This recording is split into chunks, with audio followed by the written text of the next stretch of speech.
inputs we are getting. This is what we are getting to know at the moment from Madhya Pradesh. The High Court has come down heavily against State Minister Vijay Shah for his controversial remarks on Colonel Sophia Qureshi. The High Court has called for filing of an FIR against the minister with immediate effect, calling his remarks despicable. And we're going to understand that the next hearing on the case will be held tomorrow morning. Vijay Shah, BJP leader and tribal welfare minister, made a controversial comment during a public speech, prompting severe criticism from opposition and military veterans.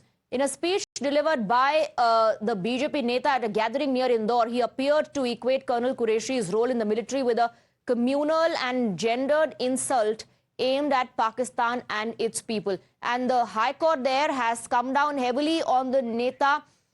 The High Court has made it absolutely clear that a FIR should be registered against the minister. Govind is getting us more details on that. Yes, Govind. Yeah, absolutely, Swati. You just talked about the ministry of portfolio of Vijay Shah. You know that he is heavyweight minister, and so much heavyweight for last 2 days. It's being discussed in all over the nation, and even opposition asking for lodging an FIR, and government has not even lodged an FIR and even did not ask for his resignation.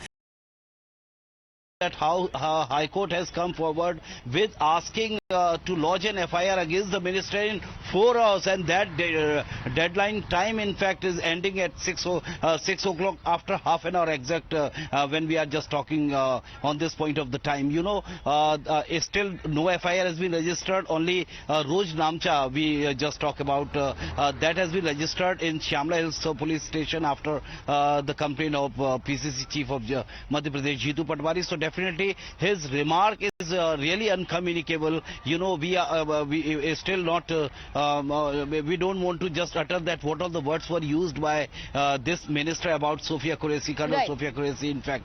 So that statement has been condemned across the nation, but now the big thing is that the High Court has taken the cognizance and given the clear instruction for lodging an FIR against the minister in 4 hours, and that time is just the minister insulted Colonel Sophia, and the High Court has made it clear that an FIR should be filed against the minister, the BJP leader. Thank you very much, Govind, for getting us the details.